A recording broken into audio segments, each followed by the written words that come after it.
I think the Kickoff Classic is fun. Like, it's always fun to just play on the stage, play in front of the fans, and just have that bond on the team with the guys, going back and forth, having energies high. Playing on land is always fun. I'm always gonna love playing on land. There, of course, wasn't like that feeling when you're like in the tournament, the crowd's going crazy, hundreds of thousands of dollars on the line, thousands and thousands of people are watching at home, and you just kind of feel like that pressure and like you're ready to play in something big. Regardless, it was still fun. We had a good time, and then got to play Vanguard on the line for the first time, so it was a good experience.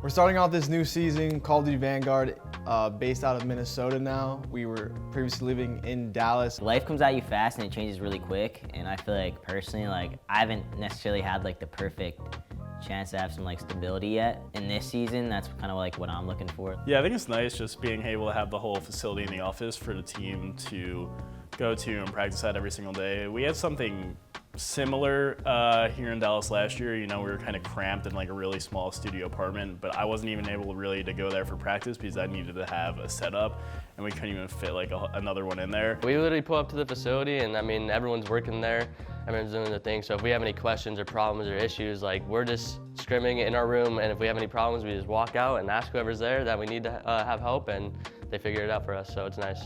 Still not used to the cold though. That's the one thing that not too fond about. Nays on P2, nays on P5. Make sure we're not throwing the bullshit. Nays on P3, we're respawning field. Playoff setups, use teamwork, and throw good nades, bro. Simple as that, we win. Going into the first match of the season against Optic, just like, oh, what do you know? Like, of course we're going up against Optic. The way it ended, like the pandemonium and everything, was just like, oh, we win 5-5 last map, like, it gets crazy. Yo, we can like double nade dash on the Yeah, do you want to do that same shit? I'll go top 3? Or do you want me to look I'm gonna look your left side broken again. And then I'm gonna reroute the top 3. Drop. That's what eventually allows Minnesota to just play the clock, play the time. But now we're going into a round 11. Minnesota on the attack. They're leaving bomb and spawn. They did. They're leaving bomb and spawn. They're giving the call as to how many players are approaching that A site. And this can cause problems because you already see that player in Standy is already close to that B bomb. You lose a lot of visuals as well, but the Dash have to reference back and grab it. A huge mistake off the start for Minnesota. We'll see if it bites them in the end. Maybe some nerves coming out. In this round 11 is their first match, after all, here in Vanguard. But here we go. The plant halfway in. Standy watching over his teammate, Padilli. He can't seize the opportunity. He comes around the corner and sees two, but Standy has got a fist prepared for him. A huge match to win, a huge moment to win, but all 3 members drop in just a matter of seconds. It's all on to the captain. It's all on to Scump. Go, baby. Let's go. You guys beat. Let's go. Let's go. Bro, you guys see I killed Illy. I almost I almost shit my pants. A long off season and getting back into the groove and winning right away is just, you know, it's a good feeling. I think it's just early Vanguard. I mean, early any COD, really. Power rankings never really mean much. Sometimes players get offended by them, which I never understood. There's not much to go off of and stuff, so you gotta play your game, you know? And it's online. Don't forget about online. The way competing in this lifestyle is very different from most jobs, literally a lot of things. So when you're a competitor, you go from the highest of highs, you're on the stage competing, winning, doing great, and then as soon as that game's over and you're on the losing side of it, you go to the lowest point until you get back in that next match. So like for instance, us winning that OG match, the last match before that was champs. Your last time on the playing field was a loss. So you're always just trying to make up for that. Only as good as your last match. That's very true.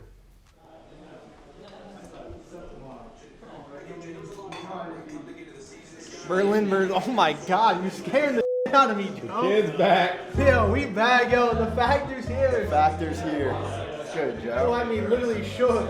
Now it's time to get right. It's time to get right. Sure. Pop. Use pop. That's it, real quick. You gotta return together there, guys. I told you pace with the back. It was like how we just daggered Optic, they just daggered us. Yeah, like that Seattle match, I think we play that situation 10 more times, we probably win it 9 times. Yeah, there was a slight miscommunication. We could have won our ones. Call of Duty is like a very weird game because when you lose, you go back and look at all this stuff and you're just like, that was so winnable. We could have done this better. We could have done that better. When you're in the moment, in the game, like those decisions are what's gonna win you the game. This guy, bro. It's another day at the office for the man. Unfortunately, ended up 2 and 3 after stage 1 play-in groups and starting losers. Of course I got a mask. I take all COVID-19 protocols seriously. Yeah, we're doing.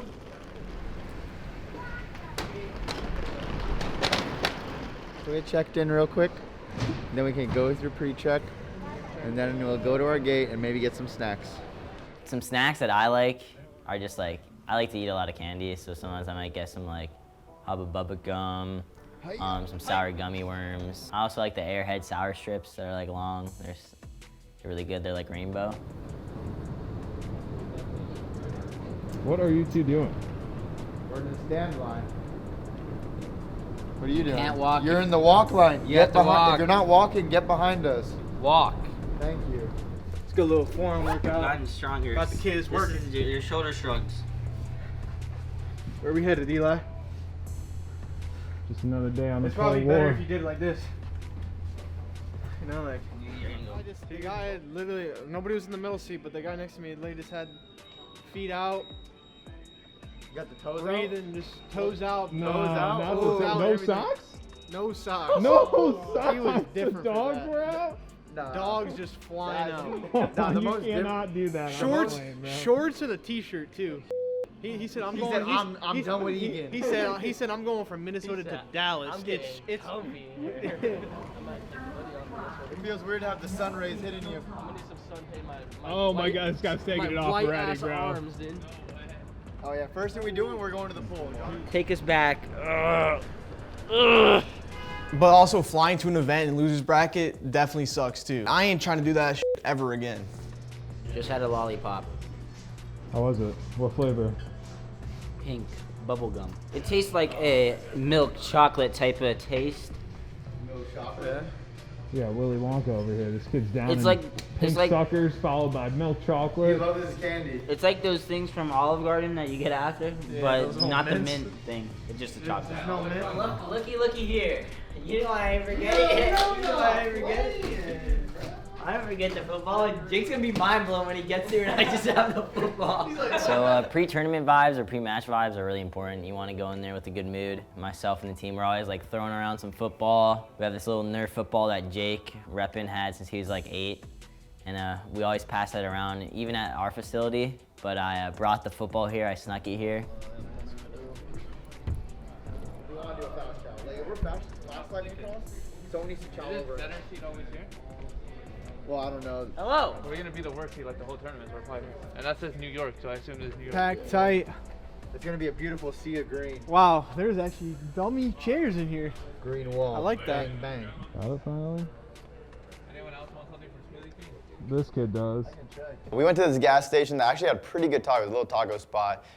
In Texas, I'd probably give them like a 7 out of 10, but in California, the tacos are probably like a 2 out of 10. You gotta get the protein in. They gave me a lot of protein in this taco. Let the food inspector come through and see what's going on over here. They're pretty authentic. decent. Wait, these look like authentic. No, like, street they're tacos. solid. They're solid for Really good. Texas. They're probably like a 4 in LA, but they're solid for Texas. Okay, calm down. Want to see something crazy? Yeah, I do want to see something crazy. You are sick. They'll just be doing the most random stuff sometimes. Yeah, we're eating tacos and he says, "Do you want to see something crazy?" Just grabs his rice and beans and just throws it in his mouth. I don't know. There we go. You know, I don't really like all these new gen kids, all these, you know, people who use utensils. Back in my day, we didn't have that shit. We had to use our hands sometimes. So I'm trying to bring back how real men used to eat back in the day. 11:56.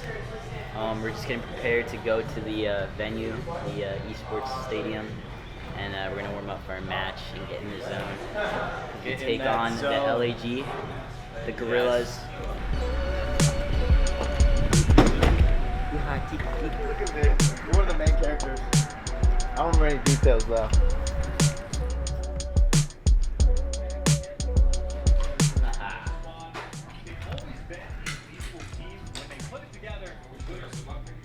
Focus on, Dylan does it a lot. I did it a lot last year. It kind of just keeps you calm, gets you taking deep breaths, like rewires your brain a little bit so you're always thinking positive, and you're kind of like imagining outcomes that you could foresee in the future, like before a match.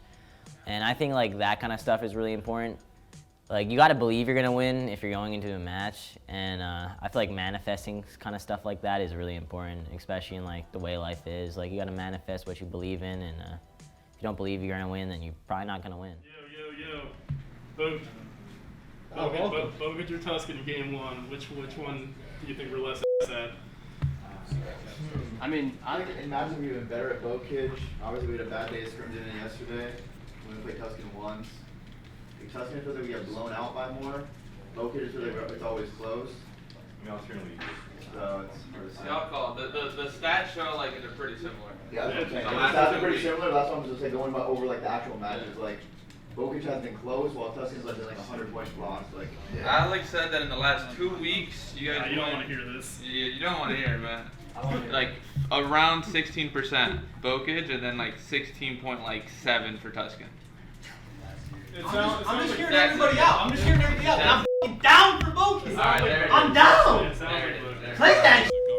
Now a team we're going to welcome for the first time their debut here at the Major. Ladies and gentlemen, Minnesota Rokkr.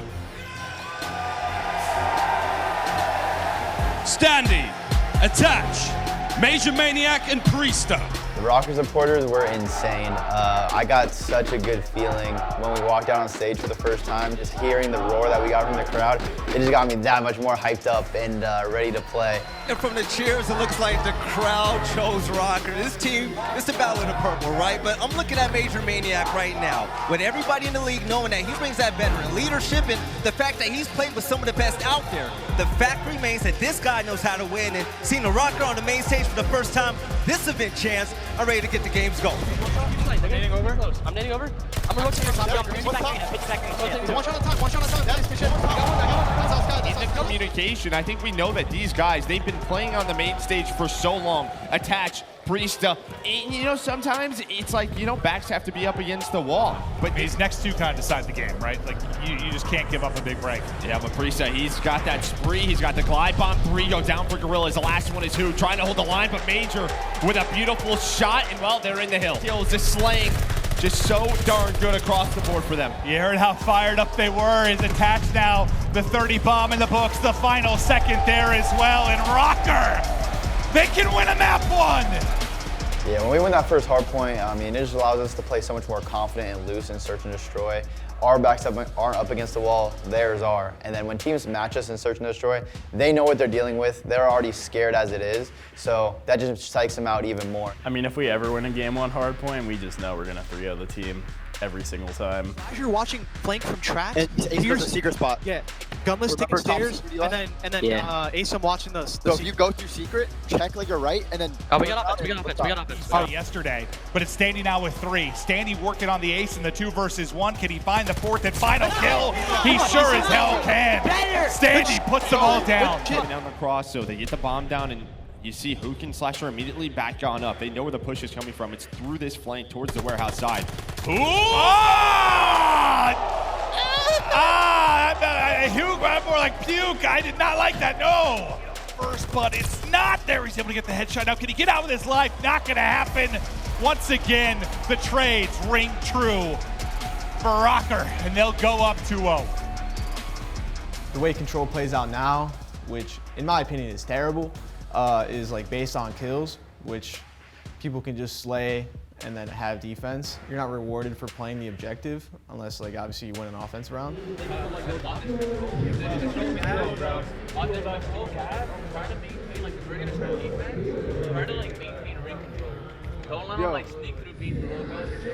Let's get up because so they can tell us to break.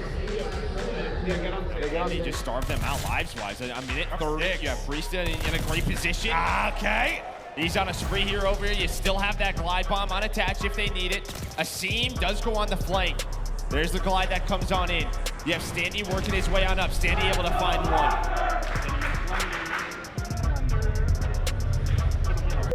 They finally deal with it, but guess what? When that happens, There's another one. Standy's punching you in the face. Ah, yeah, coming in with the Mayweather, just laying him out. Mark, he has been a monster throughout, and Rokkr get it done clean. It's a convincing 3-0. Once we won that first hardpoint, I was like, wow, like this is probably gonna be fairly easy. And you know what? We 3-0'd them. Being that dangerous in search and destroy, and then coming on and winning a hardpoint, it's definitely got to be scary for the other team as well. Now let's actually practice. I mean, obviously it's hard to practice with those comms, but like, the little shit, like the teamwork shit is what matters, dude. I don't care so much about the intensity and energy, but like consistent. Like, yo, I'm looking over here. You can push up now. Yo, I'm waiting for you. I'm waiting for you. You look over me left. All right, look over your left. You can push up. Like, I don't give a about, yo, this guy's one shot here. This guy's one shot there. Teamwork is what matters.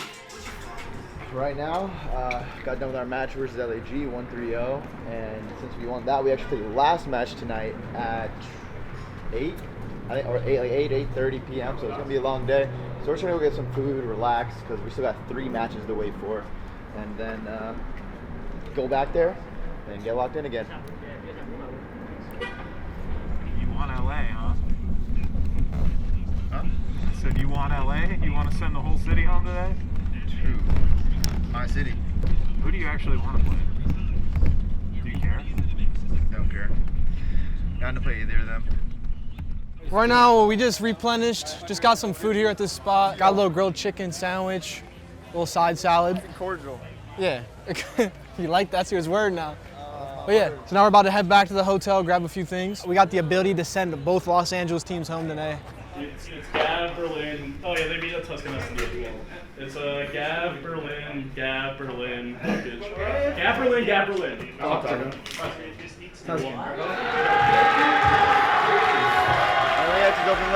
We've got 2 teams today. They won in a hot 3-0 fashion. They've been sitting, waiting for their moment for the last match of the night. We're talking a day ago. They couldn't win a map 1, and they come in with the hot 3-0. Can they do it again? Let's beat the squad. Minnesota Rokkr. Priesta, Major, Attach, and Standy. I'm trying to see Standy on his demon time right now. But that win over LAG, they almost made it look too easy. LAT is definitely the best, or one of the best, if not the best hardpoint teams in the game. They just have an insane record on it across all maps. Like, they really don't have a weak hardpoint map, which is really insane to think about. FMJ, baby, trying to get it. No, 1 point stays alive. That's huge. And here comes Octane once again on a 10 before being brought down. It's too easy for them, man. It's Gavutu, their bread and butter. They don't need the spawns. They will get the time. And now you're forced in a bad spot to call it in for the bailout, and you didn't even kill the guy in the hill. Thieves running it up, running away with this game. On the point, bringing him down. Final 10 seconds here, and it's Octane once again trying to find those kills. You push out Rokkr, you hold down the docks, you lock it down, and just like that, map number 1 goes to the Thieves. Game 1 against LAT. I think we had a ton of potential to win that game. All the captain hindsights came out after saying, why would you ever play them on Gavutu? Meanwhile, we were 2-0 on the map, and the only other alternative was Tuscan, which we're 0-3 on, which LAT is also 5-0 on. So it's kind of like a pick your poison attitude, and we'd much rather play the map that we're also undefeated on. So it doesn't make too much sense to play Tuscan there. Map number 2, Berlin, Search and Destroy. The bounce back for Rokkr, 35 on the clock. Major Maniac, though, finds a pick. Draza and his teammate working together. They're both destroyed. Line them up, take him down. Dandy! This pick on site. Going for the flank. Is a 2 versus 3. Not easy to clutch. He finds the opening pick, though. Makes it a 2v2, and he gets out, and now he's near his teammate. But Draza goes hunting. He finds it. But Major Maniac doing the same thing. Him versus Draza. Will history repeat itself? Major Maniac doesn't get fooled twice. Rokkr. There's the defuse. With that, the map. We're all tied up 1-1. And hey, the bounce back round, you could not have asked for a better one than Berlin. That is it. Rokkr fans fans were on their feet. If there's like some stat of like teams losing game 1 and then winning the second game, like we're probably like number 1 or number 2 in that stat. Like losing the first map every single time and somehow winning the second map. Like our regain and our composure, at least in Search and Destroy, I feel like it's pretty solid. Bro, as soon as you said he has a sniper pistol, I knew he was gonna take that stone round with a fast pistol. I fucking knew it. I had to get my. Have got the gap hardcore.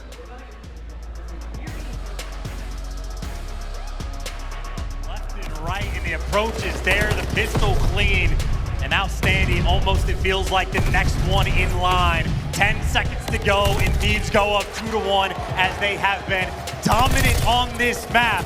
Atat, he's looking to be the hero. Oh, he's trying. No, that's it. That should be the final hit. It could maybe come down to Major Maniac. Oh, they've done it. They've stopped the clock. A millisecond. Can they stay alive? One player left on the point. Standy, stack it up, save him, get in there, help out. As soon as he dies, the map is over. First segment, second segment gone. We're holding this one down, and it is never chalk, friends. Here comes another hit. Priester attached, they get the kills. There it is, but they secure the point as the kills come through. The Minnesota Miracle, it is truly never chalk, even with nothing on the clock. Pick up one, but he still got him. 2 players may be on point, or Attach wants to kill, but Draza picks up 2, shuts him down, and now Major Maniac surrounded, dead and gone. These too strong. And they take him down on control. The control, we were just sloppy. You just should not be able to lose 2 defenses on Gavutu. We actually won an offense as well, and we would have won another offense if we killed Draza at one of the end of the rounds to push it to a round 5. The control was definitely a weird one. It was the most offensive Gavutu control ever played on this game. It almost went to a round 5 with every single round 1 being an offense. I've never seen anything like that before. Usually a map's just really convincing on the defensive side. Right now, Rokkr, they are fighting for their lives, even with less than 10 on the clock.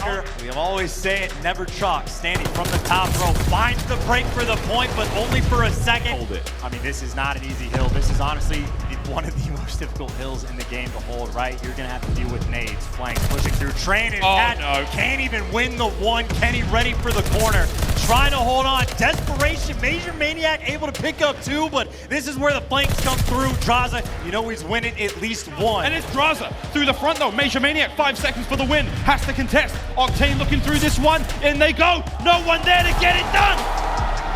The Alaskan Assassin leads the lobby and brings LA Thieves the victory, and the writing was on the wall.